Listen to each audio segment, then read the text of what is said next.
Everything is fine with connection. It says that recording has started. Yeah. So hello, Patrik. Hello. Hello, Maxim. Yeah, I will tell a few words to our Ukrainian audience. Всем привет, любителям бадминтона и профессиональным игрокам и всем, кто нас сегодня слушает, смотрит или будет читать наше интервью. Сегодня у меня в гостях необычный гость, да, извините за тавтологию, Патрик Венстром, судья международного класса, участник, даже не участник, а участник как судья РСЛ International в чемпионата в Харькове. Ну и, собственно, человек, который очень много знает о судейском мире, о бадминтоне в Швеции. Интервью будет проведено на английском языке. Я надеюсь, что вам понравится. И поехали. So, Patrick, hello. Hello, Max. Hello. I just told few words to our Ukrainian audience about you.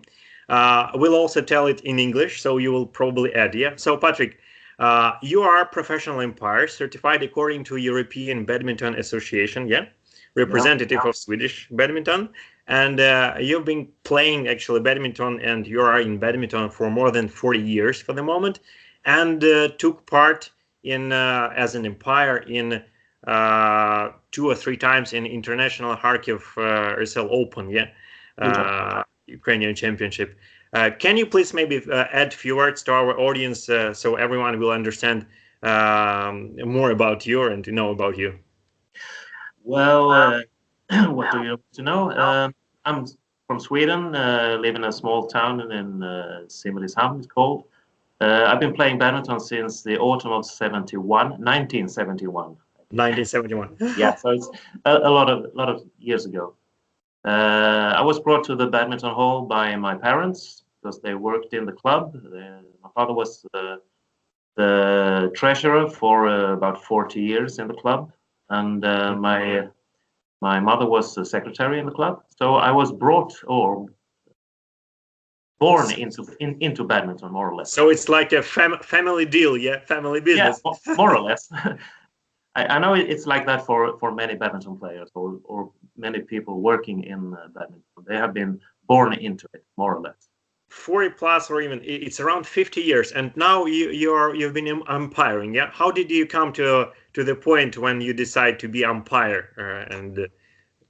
Well, I was a line judge in the European Championships that was in Malmö 2002, and the one who was organizing the line judges there, Günther Fischer from Sweden, he told me or said to me, I think you should go to an umpire's course the next time we have it.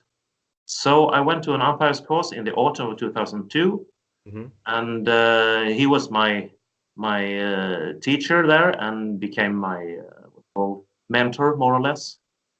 And just after that, I was starting to be an umpire.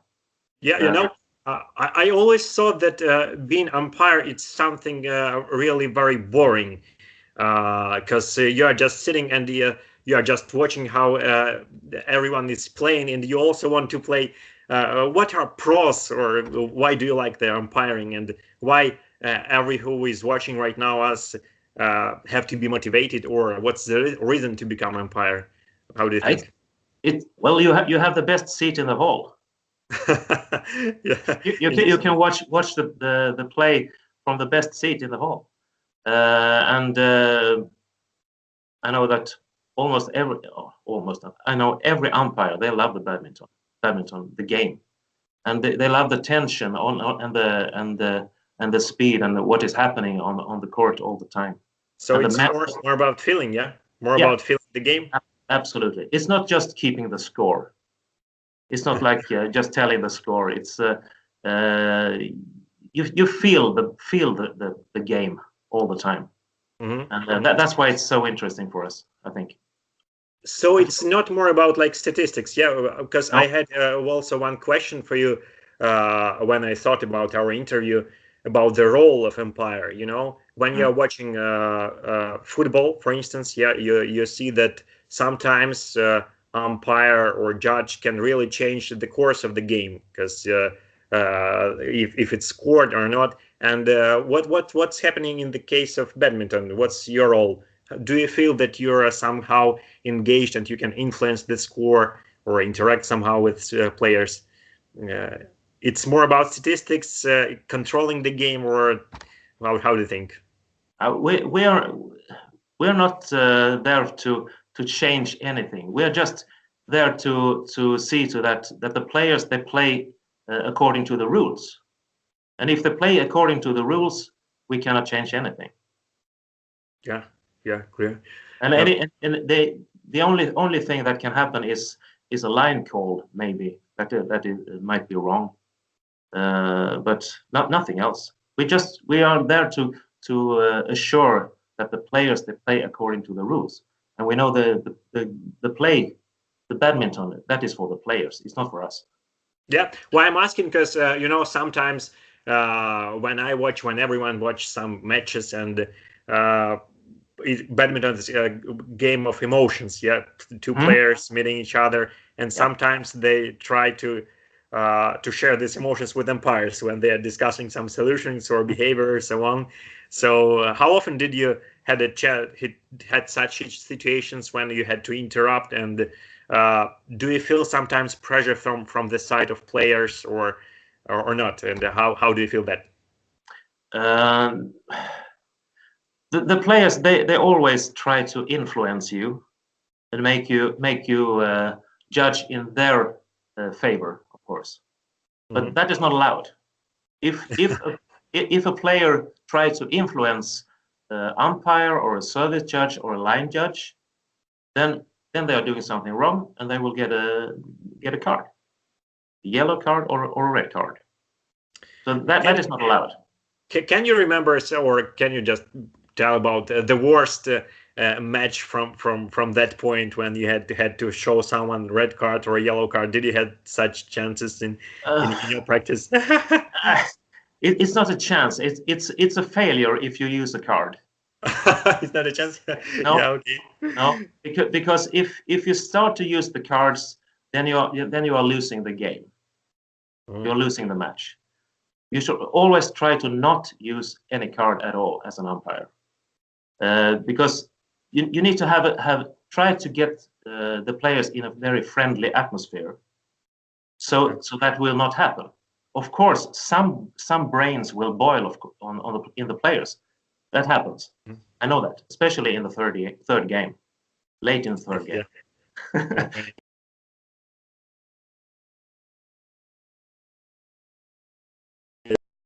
Yeah. When I umpire, I always think that every match is a final. It's a final for some of the players, because if they lose, they will not play anymore. It may be good advice for young umpires. Yeah, when you should always think about that as an umpire. It is always a final for some of the players. Interesting. You told that you started your umpiring career in 2002. It's like 16 years ago. Yeah. I know that Ukrainian Badminton Federation announced that this year in 2019 they would like to have more certified international umpires from Ukraine. For instance, if I decide, or if anyone who is playing badminton or watching badminton decides to become a professional umpire and go to the level that is international and go to the tournaments, what the person has to do? Yeah, what will be the starter, and how the system arranged this certification and so on, all the stuff.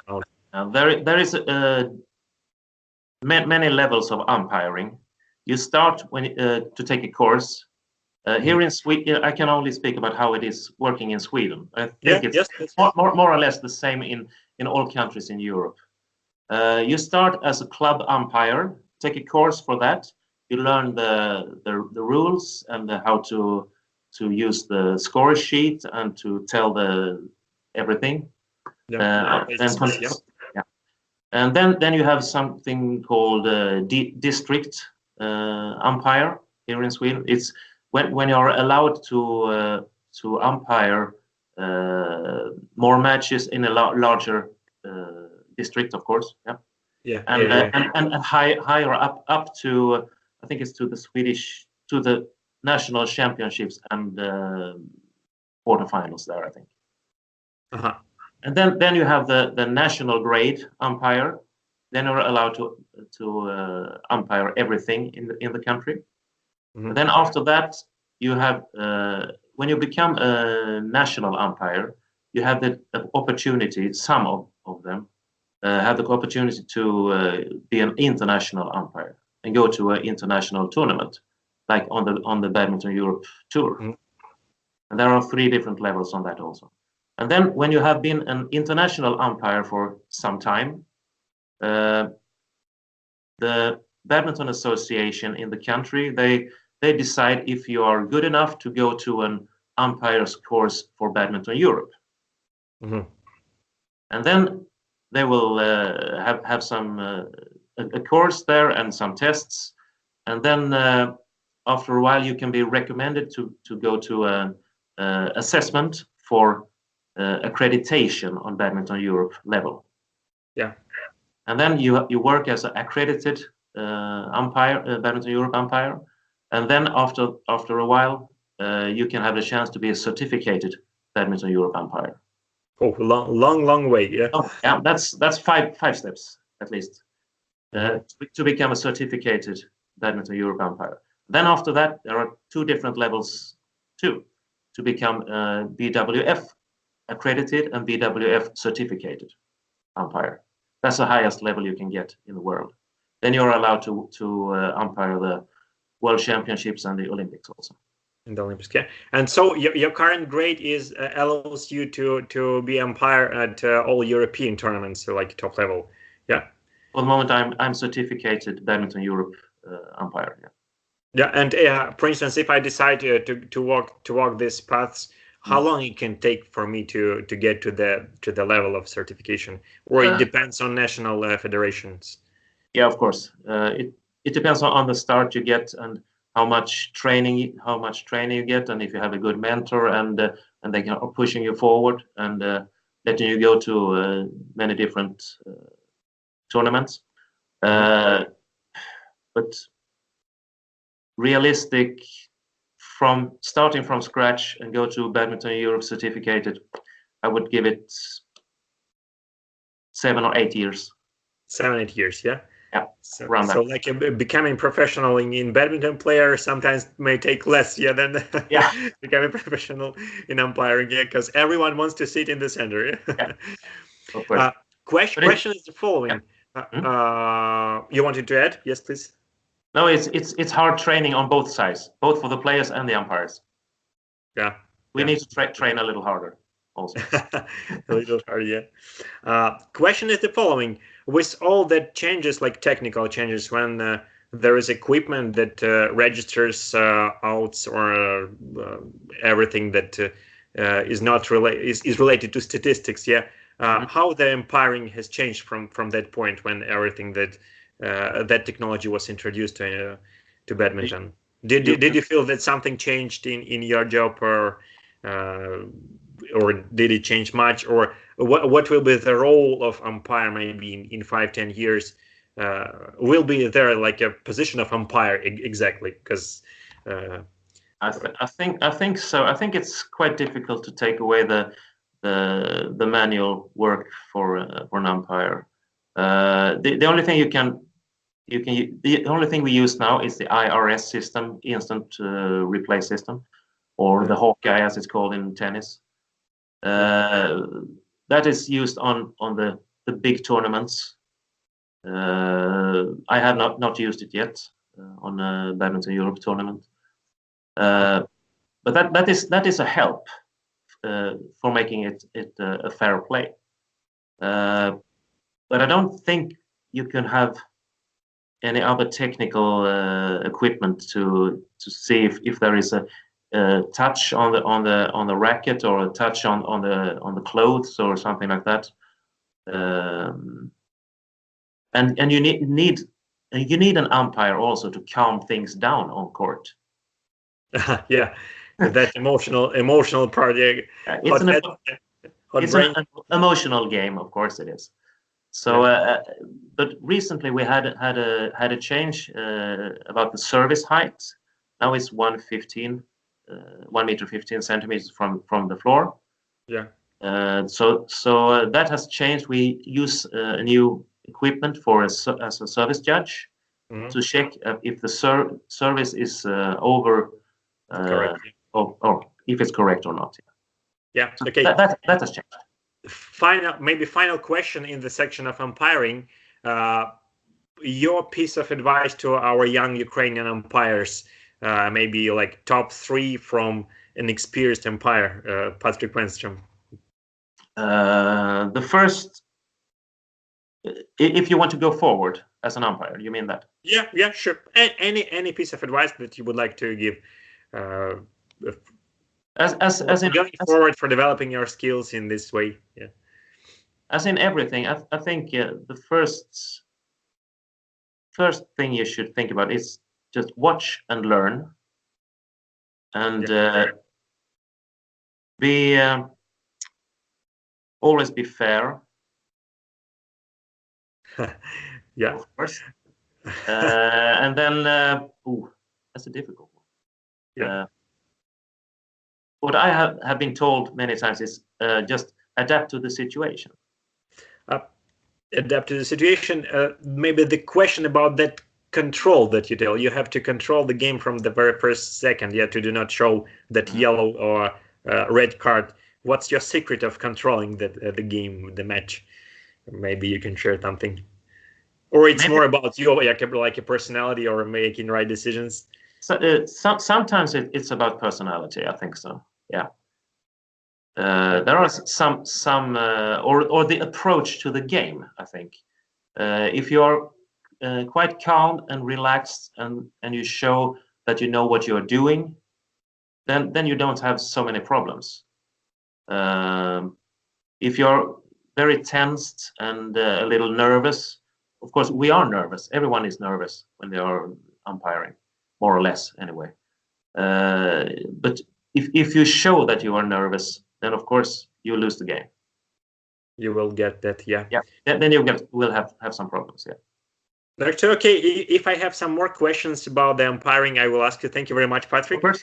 I'd like to switch to the not less interesting section. I'm sure that in Ukraine, not many people know much about badminton in Sweden, but I will tell a small story. Yeah. When I was your guest in that small city, Simrishamn, that has only 7,000 citizens, I saw that you have like well-equipped courts. You have your own badminton club, and you have like every year tournament, amateur tournament that gathers more than 200 players. What's the secret of this way? What's the popularity? Why it's so popular in Sweden? And is it popular like game? Badminton is I think it's growing a little. Again, it was quite large in the 1980s.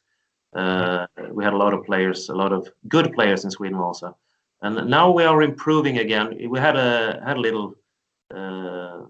Well, it was not so many players. People playing badminton for some time, but I think it's rising again, and I think we have a what's it called sports movement in Sweden. We had that since many years. Everything is organized in clubs, and it's not private clubs. It's not the schools who organize it's a bunch of people who are gathered around an interest. And they form a club, and we have a well organized club system in Sweden. So it's like a social thing, or the initiative comes from government or from some governance, some centralized thing. No, it's not centralized at all. We get some help with money from the state and from the what's it called, the city. From the city. If we have young players or young persons playing badminton, we get some money for some called activation money or something. Yeah. So they're not sitting at home watching on the computer or something like that. So they have to move. Yeah. Badminton is quite expensive game, yeah, especially when it comes to shuttlecocks. When you are playing regularly, you spend much. And I saw that you played that time when I was your guest. You played RSL, and you got that shuttlecocks from your club. So club buys packs of shuttlecocks. So my question is, how much do you spend for that as a club player, and how much club spends, or do you get some support from other structures? Because it's quite expensive, you know. Just to explain, in Ukraine, everything is being covered by those who are interested in playing badminton. So you are paying for everything. Yeah. That is very different in different clubs. In my club here in this city, we only pay annual fee. We pay some amount of money, and then everything is free. We have free shuttles for training. We have free. You don't have to pay when you go to a tournament. The club will pay that. Club will cover it. Yeah, club will cover it, and also for the transportation or something to the tournaments, the travels in a reasonable way anyway. Yeah. But the clubs, we have sponsors for that. It's companies who sponsor the club. So we and they do that mostly on when we have our tournament. It's one tournament every year we have, and we have great sponsors around this city or around this area. So they will provide us with money for the rest of the year for the club. Yeah. So it's about tournament, yeah. And if you can respond, what's like an annual fee for a club player in Sweden? How much do you have to pay to get all that support from a club? It's very different. Our club, we play in the public arena. In this city we don't pay anything for the time we are practicing there. So we have a free hall, totally free. Yeah, so that's why we can have a low annual fee for the members, and everything free. So yeah, and we pay. Yeah. Sorry, I have to interrupt you just for a second. Okay, I have a call, so it will interrupt us. Sorry.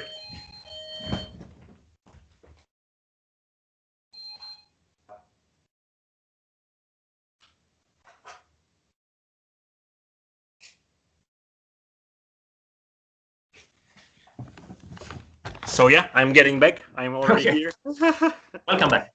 Yeah, welcome back. So yes, please. But it's very different in other clubs. I know that they have a very large. They pay money for being a member in the club, and then they pay a fee for training in the club, and then they also have to pay for the shuttles. And for all the clubs. Different, yeah.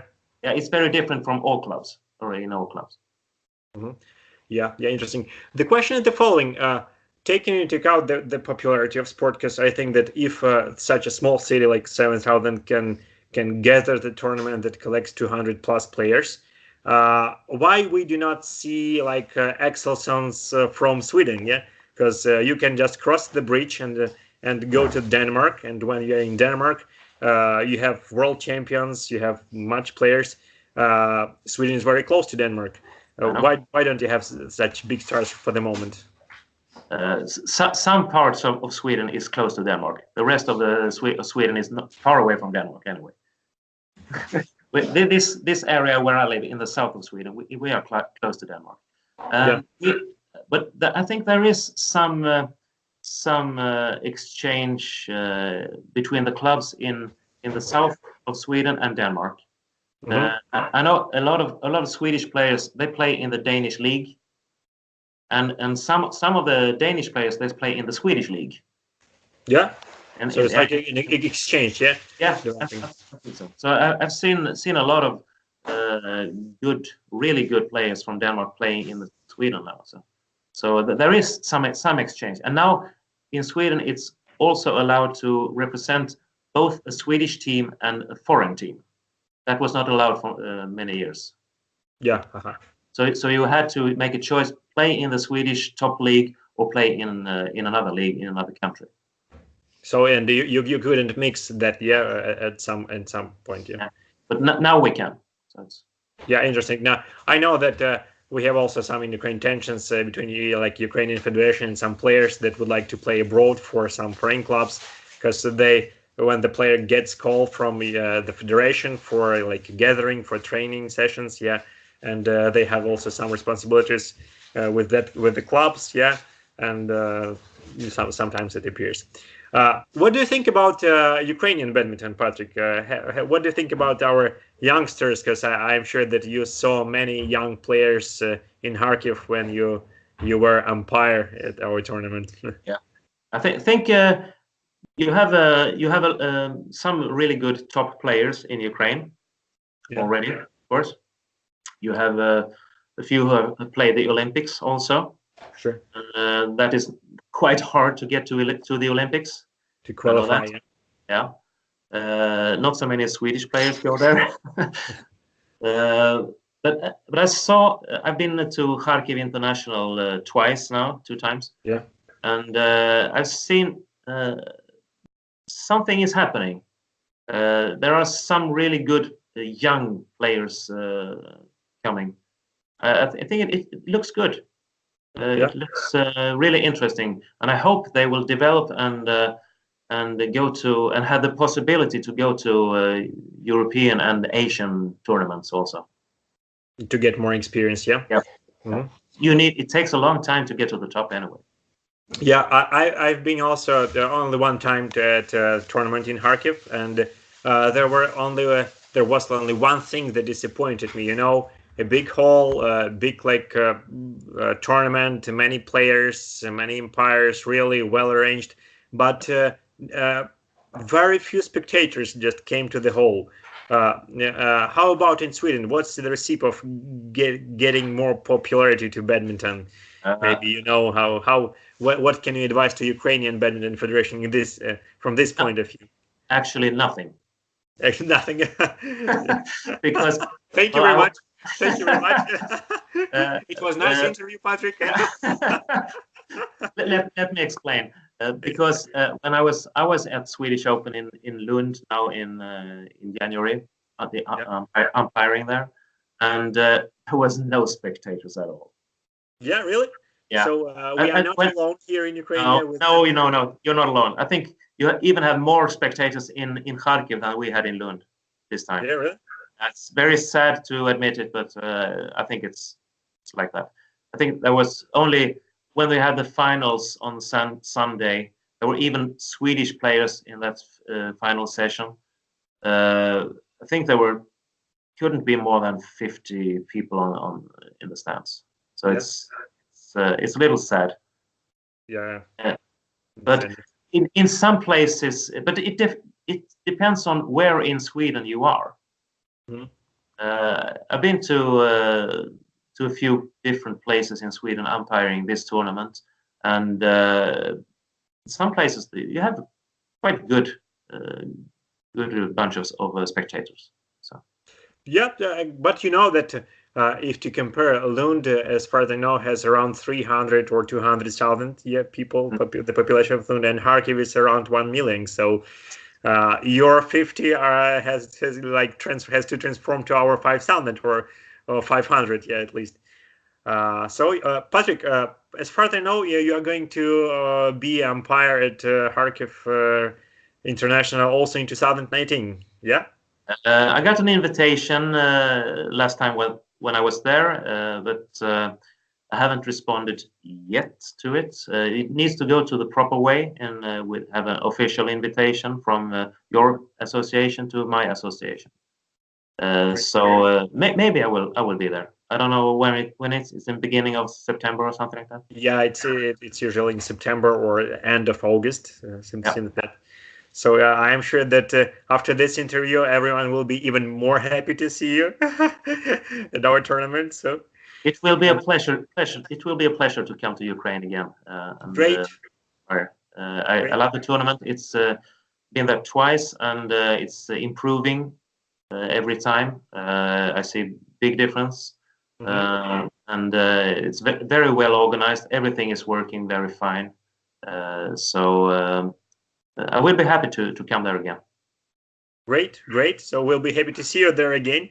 And also, today I played, and Ukrainian amateurs played in also one of the biggest tournaments for amateurs and veterans in Ukraine. It was like Kyiv Open.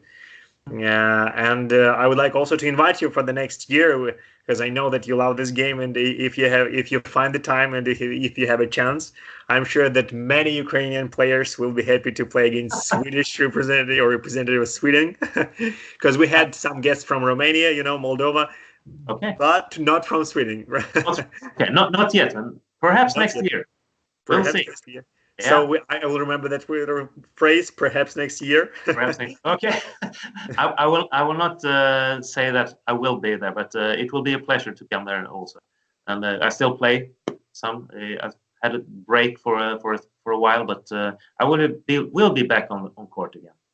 I'll be back. The great phrase. Yeah. But not only as an umpire, as a player also. Great. So we'll be happy to see you here. Patrik, I want to thank you for this interview. I think that it's always better to keep short and to leave some questions for the next interviews. I hope to see you, and I'm sure that all spectators will hope to see you in Ukraine again. And read interview in English, read it in Russian, in Ukrainian. Yeah, probably I will publish it very soon. And I think that everything will be fine with Ukrainian and Swedish badminton if we also support it from our side. So, of course it will. We have the same colors in our flags anyway. Yeah, true. Yeah, and the badminton family is always my second family. You know that. I know that. Thank you very much, Patrik, again. Have a nice evening, and thanks for agreeing to share your views and advices with us. Thanks a lot. Всем пока-пока. До свидания. Bye-bye.